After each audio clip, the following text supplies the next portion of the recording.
Good morning students.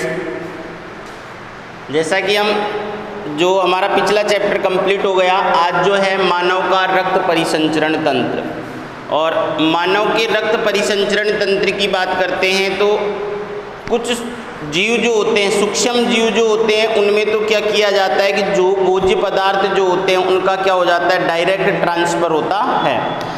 परंतु कुछ बड़े श्रेणी के जीव जो होते हैं उनमें भोज्य पदार्थ है, गैसेस जो है, उनका ट्रांसफ़र डायरेक्ट नहीं हो पाता है। वायुमंडल और शरीर के बीच गैसों का और भोज्य पदार्थों का आदान प्रदान जो है वो डायरेक्ट नहीं हो पाता है। इसलिए उच्च श्रेणी के जीवों में एक विकसित प्रकार का क्या पाया जाता है, एक तंत्र पाया जाता है, रक्त परिसंचरण तंत्र या परिसंचरण तंत्र, जिसके द्वारा गैसेज जो होती है उनको और भोज्य पदार्थों को कहाँ पहुँचाया जाता है, कोशिकाओं तक पहुँचाया जाता है। और कोशिकाएँ जो होते हैं वहाँ से जो अपशिष्ट पदार्थ जो बनते हैं, जैसे कार्बन डाइऑक्साइड है, यूरिया है, इन सभी को क्या किया जाता है, वहाँ से लेकर वापस बाहर वायुमंडल में छोड़ा जाता है। तो इसलिए उच्च श्रेणी के जीवों में क्या पाया जाता है, परिसंचरण तंत्र पाया जाता है। और इसी परिसंचरण तंत्र के द्वारा गैसों का और भोज्य पदार्थों का क्या किया जाता है, आदान प्रदान किया जाता है, अर्थात एक जगह से दूसरी जगह पर पहुँचाया जाता है।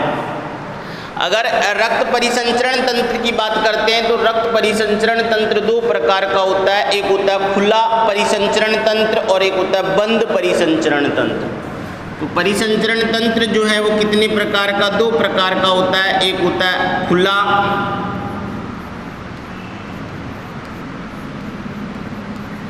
परिसंचरण तंत्र और दूसरा होता है बंद परिसंचरण तंत्र।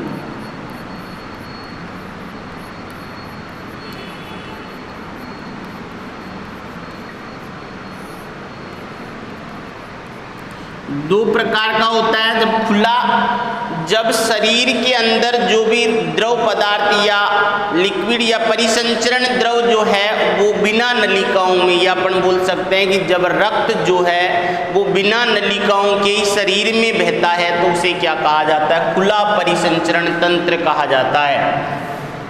जब रक्त बिना नलिकाओं के ही शरीर में बहता है तो उसे क्या कहा जाता है, खुला परिसंचरण तंत्र कहते हैं। तो इन जीवों में क्या होता है कि रक्त जो होता है नलिकाओं में नहीं बहकर वैसे ही खुले में बहता है, अर्थात जो कोशिका जो होती है उन कोशिकाओं से या ऊतक जो है इस तरीके से एक स्थान से दूसरे स्थान पर बहता हुआ पहुंचता है। इसमें उदाहरण जो है जैसे मोलस्का है, उदाहरण की अगर बात करते हैं, जो मोलस्का के सदस्य हैं, मोलस्का है, कीट जो है, कीटों में भी खुला परिसंचरण तंत्र पाया जाता है, अर्थात यहाँ पर नलिकाओं में रक्त नहीं बहकर बिना नलिकाओं के रक्त एक स्थान से दूसरे स्थान पर पहुँचता है तो उसे कहा जाता है खुला परिसंचरण तंत्र। बंद परिसंचरण में जो रक्त जो है बंद नलिकाओं में बहता है, इसमें रक्त किस में बहेगा, इसमें रक्त बंद नलिकाओं में बहता है तो उसे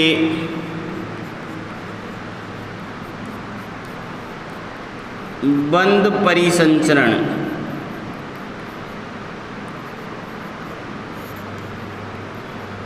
तंत्र कहते हैं।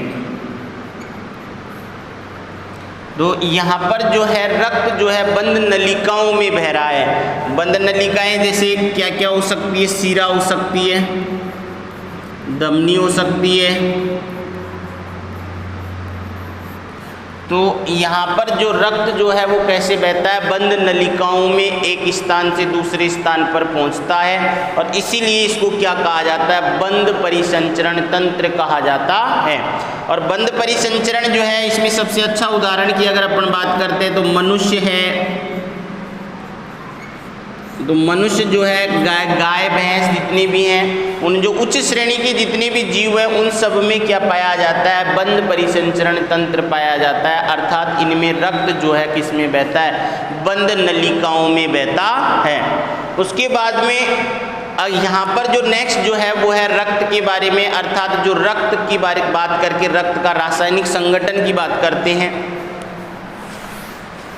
तो सबसे पहले रक्त जो है,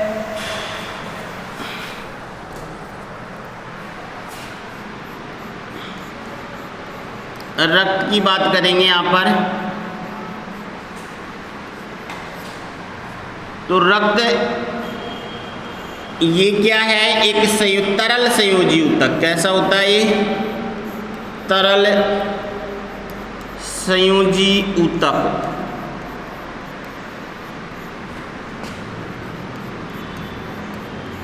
ये कैसा होता है, तरल संयोजी ऊतक होता है।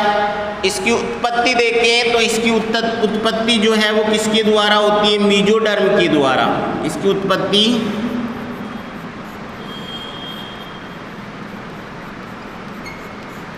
किसके द्वारा होती है,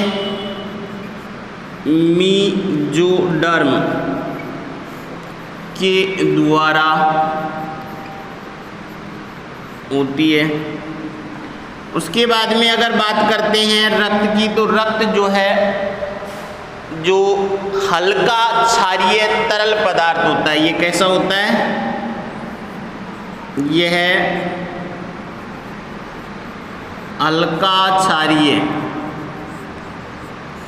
अब इसकी पीएच जो होगी वो कितनी होगी, लगभग 7.4 पीएच होती है। तो हल्का क्षारीय तरल पदार्थ होता है, या तरल पदार्थ होता है। तो रक्त क्या है, एक तरल संयोजी ऊतक होता है। इसकी उत्पत्ति किसके द्वारा होती है, मेसोडर्म के द्वारा।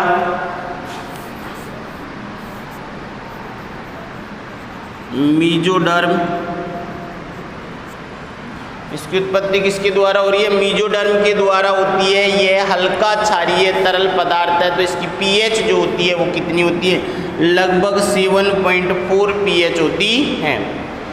अब रक्त के रासायनिक संगठन की बात करते हैं, तो रक्त के रासायनिक संगठन में दो चीज़ें होती हैं, एक होती है प्लाज्मा, एक तो क्या होता है, प्लाज्मा, और दूसरी अगर अपन बात करते हैं तो दूसरी जो होती है वो होती है रक्त कणिकाएं या रक्त कोशिकाएं। रक्त कणिकाएं, तो ये दो चीज़ें पाई जाती है किसमें, रक्त में। एक होती है रक्त प्लाज्मा और एक होती है रक्त कणिकाएं। अगर रक्त प्लाज्मा की बात करते हैं तो ये जो लगभग जो होता है वो होता है लगभग 55% होता है, और लगभग 45% क्या होती है, रक्त कोशिकाएं होती हैं। अब रक्त प्लाज्मा जो है, इस रक्त प्लाज्मा में भी लगभग 90% यहाँ पर क्या क्या पाए जाते हैं, जल पाया जाता है। क्या पाया जाएगा, जल पाया जाता है लगभग। तो ये जो होता है, ये होता है लगभग 90%। तो प्लाज्मा के अंदर क्या पाया जाता है, जल पाया जाता है। और लगभग 10% जो है, 10% में क्या होंगे,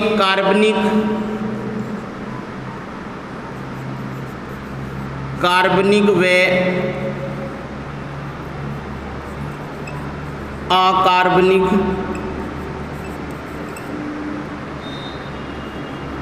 और आयन, जो कार्बनिक व अकार्बनिक लवण या आयंस बोल सकते हैं। उसके बाद में प्रोटीन। तो ये चीज़ें कितनी होती है, लगभग 10%। लगभग 10% जो होते हैं कार्बनिक और अकार्बनिक पदार्थ जो हैं वो पाए जाते हैं, प्लस प्रोटीन्स जो हैं ये पाई जाती हैं। तो 90% जल होता है किसमें, जो प्लाज्मा जो होता है। अगर अपन कार्बनिक पदार्थ की बात करते हैं तो कार्बनिक पदार्थ में जैसे एल्ब्यूमिन है, ग्लोब्यूलिन है, फाइब्रिनोजन है, प्रोथ्रोम्बिन है, ग्लूकोज है, अमीनो अम्ल है, वसीय अम्ल, ये सारे क्या है कार्बनिक पदार्थ। अगर यहाँ पर अपन बात करें कार्बनिक पदार्थ की, कार्बनिक पदार्थ जो हैं वो कौन कौन से पाए जाते हैं रक्त प्लाज्मा के अंदर। तो कार्बनिक पदार्थ में सबसे पहला है जैसे एल्ब्यूमिन प्रोटीन है, एल्ब्यूमिन प्रोटीन, जो प्रोटीन भी क्या होता है कार्बनिक पदार्थ है। तो यहाँ पर क्या है एल्ब्यूमिन प्रोटीन, उसके बाद में ग्लोब्यूलिन प्रोटीन,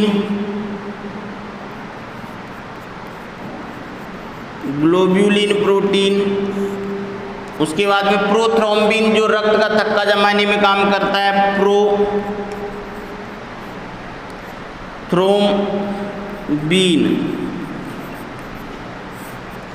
प्रोटीन है,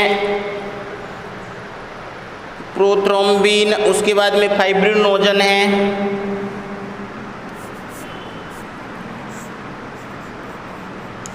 प्रोथ्रोम्बिन,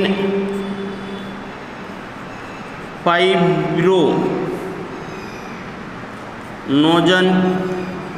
तो ये जो प्रोटीन है ये दोनों फाइब्रिनोजन प्रोटीन और प्रोथ्रोम्बिन ये दोनों प्रोटीन किस में काम आती है रक्त का थक्का जमाने में। जब अपन पढ़ेंगे रक्त के थक्के जमने की प्रक्रिया या रक्त कारक जो हैं जो रक्त क्लॉटिंग अर्थात रक्त का थक्का जमाने में सहायक होते हैं उनमें ये दोनों कारक प्रोथ्रोम्बिन और फाइब्रिनोजन प्रोटीन जो है दोनों काम में आते हैं।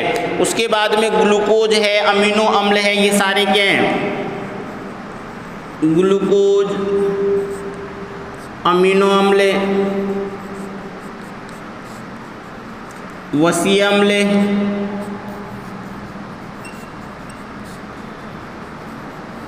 तो ये सारे क्या हैं कार्बनिक पदार्थ और ये कहाँ पाए जाते हैं हमारे रक्त में पाए जाते हैं। जिसमें कौन कौन से एल्ब्यूमिन प्रोटीन और ग्लोब्यूलिन भी क्या होती है प्रोटीन है ये भी। तो प्रोथ्रोम्बिन, फाइब्रिनोजन, ग्लूकोज, अमीनो अम्ल और वसीय अम्ल ये सारे किसके रूप में पाए जाते हैं कार्बनिक पदार्थ के रूप में पाए जाते हैं।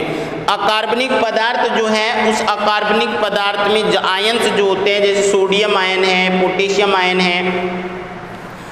तो यहाँ पर अगर बात करते हैं अकार्बनिक पदार्थ, अकार्बनिक पदार्थ जो हैं ये कौन कौन से हो सकते हैं जैसे सोडियम आयन है, पोटेशियम आयन है ना, कैल्शियम आयन है, सोडियम है, potassium, calcium, magnesium, calcium ion, उसके बाद में magnesium ion, chloride ion, bicarbonate ion, bicarbonate ion के बाद में जैसे सल्फेट आयन, ये सारे आयन जो हैं वो अकार्बनिक पदार्थ के रूप में किसके अंदर पाए जाते हैं प्लाज्मा के अंदर पाए जाते हैं। तो रक्त के कितने भाग दो भाग। अगर रक्त में से रक्त कोशिकाएं जो हैं या रक्त कोशिकाएं या रक्त कणिकाएं जो हैं जिसमें WBC, RBC और प्लेटलेट्स आती हैं अगर उनको हटा दिया जाए तो जो बचता है भाग वो क्या बचता है प्लाज्मा। क्या बचेगा यहाँ पर प्लाज्मा बचता है अर्थात रक्त के दो भाग हो जाएंगे एक प्लाज्मा और एक रक्त कणिकाएं, रक्त कोशिकाएं जिनको कहेंगे। प्लाज्मा जो है वो कितने प्रतिशत होगा लगभग 55% और रक्त कोशिकाएं या रक्त कणिकाएं जो होंगी वो कितने प्रतिशत होगी लगभग 45% होगी। क्लियर। तो 55% में 90% तो क्या पाया जाएगा यहाँ पर जल पाया जाता है अर्थात इसमें ज़्यादातर मात्रा में क्या रहता है जल रहता है और लगभग 10% जो है उसमें कौन होते हैं कार्बनिक अकार्बनिक पदार्थ और आयंस जो हैं अकार्बनिक आयंस जो होते हैं वो पाए जाते हैं। कार्बनिक पदार्थ में क्या होंगे लगभग जैसे एल्ब्यूमिन है, ग्लोब्यूलिन है, प्रोथ्रोम्बिन है, फाइब्रिनोजन है, ग्लूकोज है, अमीनो अम्ल है, वसीय अम्ल है, ये सारे जो पदार्थ हैं ये किसके रूप में कार्बनिक पदार्थ है जो कहाँ पाए जाते हैं प्लाज्मा के अंदर पाए जाते हैं। और अकार्बनिक पदार्थ जो हैं जितने आयन्स जो हैं जैसे sodium ion, potassium ion, calcium, magnesium ion, chloride ion, उसके बाद में बाइकार्बोनेट आयन, फॉस्फेट आयन, है ना। तो ये सारे आयन्स अकार्बनिक पदार्थ के रूप में पाए जाते हैं। अगर अपन दूसरी बात करते हैं किसकी, रक्त कणिकाएं जो होती हैं, तो रक्त कणिकाएं जो रक्त में पाई जाती है वो होती है लगभग 3 प्रकार की होती है। एक होती है लाल रुधिर कणिकाएं, दूसरी श्वेत रुधिर कणिकाएं और तीसरी जो होती है रुधिर पट्टिकाणु या रुधिर प्लेटलेट्स। तो रक्त कणिकाएं कितने प्रकार की, 3 प्रकार की होती है। लाल रुधिर कणिकाएं,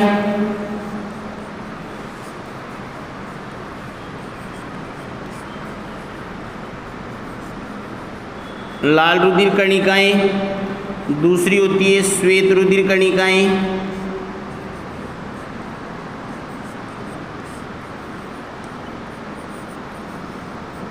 और तीसरी होती है रुधिर पट्टिकाणु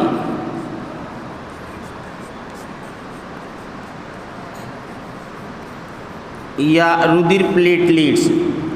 तो लाल रुधिर कणिकाएं जो हैं ये इनको बोलते हैं आरबीसी, इनके बारे में अलग से पढ़ेंगे। ये हो जाती है डब्ल्यूबीसी, इनके भी प्रकार होंगे, और प्लेटलेट्स। ये 3 जो कोशिकाएं या कणिकाएं जो हैं वो किस में पाई जाती है, रक्त में पाई जाती है।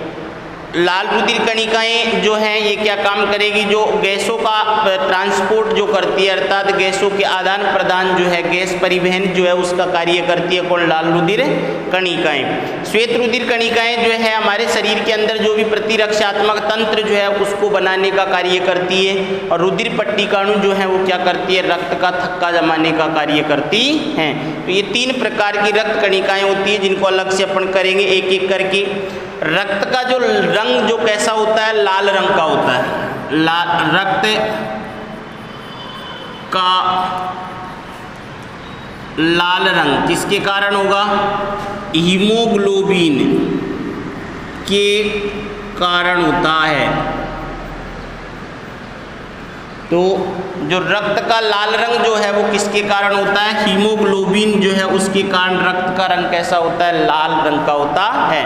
अर्थात रक्त जो है हमारे मनुष्य की बात करते हैं तो मनुष्य में 2 नलिकाओं में रक्त बहता है, एक शिरा में और एक धमनी में। जो धमनी में जो रक्त बहेगा वो ज़्यादातर कंडीशन जो है उसमें कौन सा रक्त बहेगा, शुद्ध ऑक्सीजनेटेड रक्त बहता है। जबकि शिरा जो होती है उनमें अशुद्ध रक्त जो है, अपवाद होता है दोनों में एक एक। तो शिरा जो होता है उसमें अशुद्ध रक्त जो है, डीऑक्सीजनेटेड रक्त जो है वो बहता है।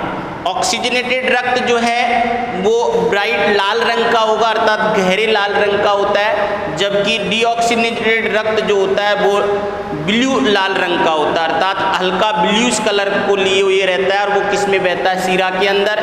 और जो शुद्ध रक्त जो बहता है वो बहता है धमनी के अंदर। तो ये जो रक्त परिसंचरण जो है उसमें आएंगे सारी चीज़ें। तो ये अपना बेसिक था रक्त से रिलेटेड, जिसमें अपन ने रक्त का परिसंचरण 2 प्रकार का, एक खुला रक्त परिसंचरण तंत्र और एक बंद रक्त परिसंचरण। रक्त की कंपोजिशन, रक्त का कंपोजिशन में 2 पार्ट होते हैं, एक प्लाज्मा और एक रक्त कणिकाएं। प्लाज्मा जो है लगभग 55% होता है और रक्त कणिकाएं लगभग 45% होती है।